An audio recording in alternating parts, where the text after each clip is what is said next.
Hey folks, welcome to Thinking Theology. I'm Don. I've got one today. I love doing this stuff. I love looking at what various folks have to say on anything that touches on theology. And refuting theology is just as legitimate as someone establishing theology as a matter of argumentation. And when I say legitimate, I mean kind of fun to look at how the arguments are being made and which ones make the most sense. So I don't care if you believe in God. I don't care if you don't. None of that phases me. I like looking at the arguments, and I'm agnostic by and large. I understand the reasons why, and there's a lot to consider when you think about 85 to 90% of the people worldwide do believe in a higher power of some sort. Doesn't mean it's the Christian God, the Jewish God, there's pantheism, there's energy, there's different conceptions of what constitutes what you might say is a creator. And then typically on the other side, you've got hardcore scientists and some folks who say, absolutely no God, this is ridiculous, this is fantasy. And it doesn't matter to me what people believe. I don't like people who are pious about, and that includes atheists or fundamentalist religionists who are overly pompous with their opinions as if they couldn't possibly be wrong on anything, or we've got all the information we need to settle the issue. We simply don't. So that's my perspective on things. So this one is, can scientists believe in God? Are religion and science completely incompatible, basically? I don't know who this gentleman is that's doing this, but Francis Collins, it looks like. All right. Looks like it's from the YouTube channel Big Think. Here we go. Science is about trying to get rigorous answers to questions about how nature works. And it's a very important process that's actually quite reliable if carried out correctly with generation of hypotheses and testing of those by accumulation of data, and then drawing conclusions that are continually revisited to be sure they're right. Yeah. So if you want to answer questions about how nature works, how biology works, for instance, science is the way to get there. Scientists believe in that, and they are very troubled by a suggestion that other kinds of approaches can be taken to derive truth about nature. And some, I think, have seen faith as therefore a threat to the scientific method and therefore to be resisted. But faith in its proper perspective is really asking a different set of questions. And that's why I don't think there needs to be a conflict here. The kinds of questions that faith can help one address are more in the philosophical realm. Why are we all here? Why is there something instead of nothing? Is there a God? Isn't it clear that those aren't scientific questions and that science doesn't have much to say about them? But you either have to say, well, those are inappropriate questions and we can't discuss them, or you have to say we need something besides science to pursue some of the things that humans are curious about. Meaning? For me, that makes perfect sense. But I think for many scientists, particularly for those who have seen the shrill pronouncements from extreme views that threaten what they're doing scientifically and feel, therefore, that they can't really include those thoughts into their own worldview, faith can be seen as an enemy. Yeah, it's the all or nothing mindset. It prevails in politics today, where even if you've been a hardcore Democrat or a hardcore Republican, if within your own party you challenge a particular, even a small idea, you'll be suspected within that party of being a possible convert to the other side. And so immediately you're suspected, even if you're 99% on board with the line of thinking. And the same thing is true in religious circles where, and I know because I experienced this as somebody who ran in fairly hardcore Christian circles a couple of decades ago, where just by virtue of asking a question about a particular interpretation of a verse gets you immediately suspected of being a troublemaker and challenging the status quo within that group. And don't you dare challenge the status quo.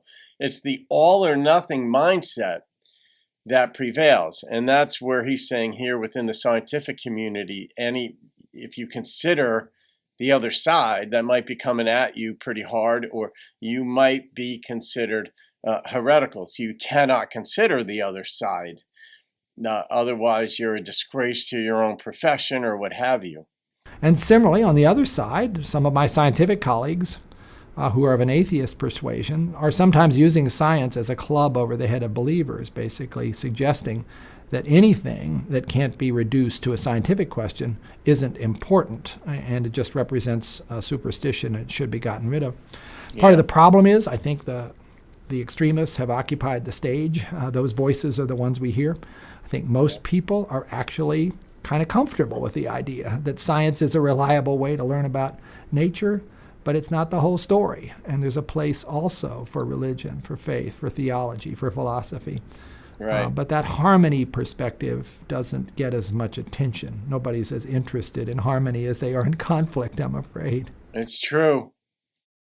I've actually thought on this channel about, because I am a middle of the road type of guy. I'm a guy in between two sisters. They didn't get along pretty much their whole lives until recently. And I got along with both of them. I tend to get along with people very well. I don't like conflict. I can debate things, but I don't like to argue. In the emotional sense of things. And I've often thought, though, when you look at YouTube channels and other forums where people are big, they're the ones taking hardcore stances on things because they're speaking to an audience that wants that hardcore stance. Folks who are arguing for the middle of the road, like, guys, let's just sort of be civil about things. That's the hill that I stand on. And what he's saying here, I like what he's saying. I haven't seen what he was going to say. I had no idea what he was going to say, but I like it. My study of genetics certainly tells me incontrovertibly that Darwin was right about the nature of how living things have arrived on the scene by descent from a common ancestor under the influence of natural selection over very long periods of time. Darwin was amazingly insightful given how limited the molecular information he had was. Essentially, it didn't exist. Now with the digital code of DNA, we have the best possible proof of Darwin's theory that he could have imagined. So that certainly tells me something about the nature of living things. But it actually adds to my sense that this is an answer to a how question, and it leaves the why question still hanging in the air. Other aspects of our universe, I think also, for me, as for Einstein, raise questions about the possibility of an intelligence behind all of this. Why is it, for instance, that the constants that determine the behavior of matter and energy, like the gravitational constant, for instance, have precisely the value that they have to in order for there to be any complexity at all in the universe? That is fairly breathtaking in its lack of probability of ever having happened. And it does make you think that some people suggest, and this is a fairly good argument, and I studied this in my philosophy classes, well, at least in one of them, where we touched on this, where it may be precisely because these constants lined up perfectly that we're even able to question it. Like, it was happenstance, but the fact that we are here questioning it and pondering it and wondering about it is simply because it happened. And there's no mystery behind it. You don't have to have a creator. It's the natural product of evolutionary forces, including these constants, which brought about life on planet Earth once the sun and the Earth and all the different forces acted and influences and dynamics played out. The only reason we could question it is because it happened. So we may be assigning low probability to it, but actually after the event happens, the probability is 1, O-N-E. 1, the number 1, which means it's absolutely, that's the probability. When you ask the question, what's the probability of something happening before it occurs? Then you come up with, generally speaking, values of less than 1. After an event happens, that event happened, and its probability of it having happened is 1. And so it's a different question that you're asking. So mind might have been involved in setting the stage. At the same time, that does not imply necessarily that that mind is controlling the specific manipulations of things that are going on in the natural world. In fact, I would very much resist that idea. I think the laws of nature potentially could be the product of a mind. I think that's a defensible perspective. But once those laws are in place, then I think nature goes on, and science has the chance to be able to perceive how that works and what its consequences are. That was really good. I don't know how they got the director of the National Institute of Health to do this. I don't know when this was put together, but this might have been my favorite video yet, because it was certainly a well-balanced, well-presented perspective where people are searching for meaning in life. And some people who just say absolutely no God, hardcore perspective, no God, this is ridiculous, have this idea that they're accepting reality, whereas other people don't. But reality changes as well. I mean, before we even knew that there were germs, for example, people thought that there something was causing death. They didn't know what, but something was causing death. Then germs were ultimately discovered. Then penicillin was ultimately discovered. But there's so much that we don't know, and the creative mind works on various ideas. Now, prior to penicillin, for example, there may have been other folks out there searching for answers for what is the common problem here, what is causing this, and nothing bore fruit in what they were doing, but they were seeking. That's the point. They were seeking. Is there a creative mind? Is there a being that preceded? If there was a singularity point, or however the matter in the universe that we observe came to be, was there something, is there something or someone, an autonomous agent that preceded all of it and brought it into existence? I'm not big enough to say yes or no. That's where it is a matter of belief. But humans do search for meaning. We do search for more. We look for more. And it's that drive, even within the scientific world, it's a human drive to find out more. And that's where I also agree with his perspective. And I've stated it before that I can't say there is or isn't a God. I have my own ideas. I see the arguments on both sides. The quote unquote sacred texts don't do it for me. They're not dispositive for me.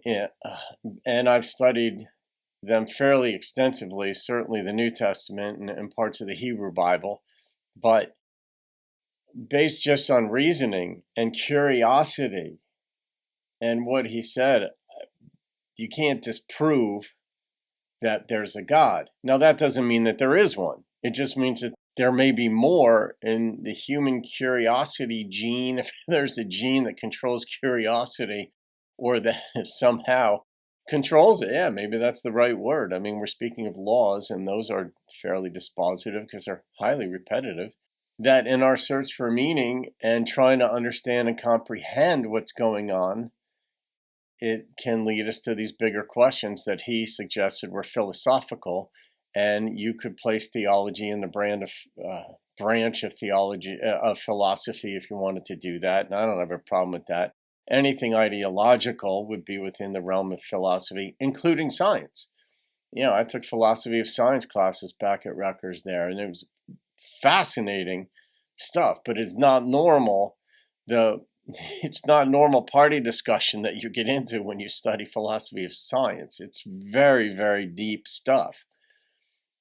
Anyway, and it leads to more questions. And even my professor, Tim Maudlin, back then, who's now at NYU, I talked to him after one of my classes. One of the things he said, he's an atheist. He was. I don't know what he is now. I haven't spoken with him in 40 years. But he said then that evolution is fairly dispositive on the issue of how mankind got here. So he was an atheist. But he did say that some of the deepest questions in philosophy come from religion. And I thought, wow, that's fair-minded. Very open-minded, really. I didn't expect him to say that.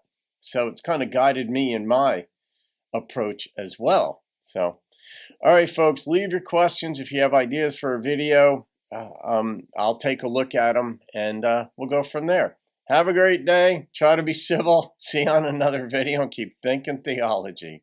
Hey, folks, if you want to take the personality test that I created for my life coaching practice, which is based on the book that I wrote, put your phone up, turn it on camera, and focus on this, and it'll take you to it. And it'll take you about 20 minutes to complete the test. It's free, and you'll get some information on your personality. It's quite detailed, quite revealing. It's kind of fun as well. And I'll be leaving this QR code up on the wall behind me for my regular videos. So I hope you take it, and I hope you enjoy it.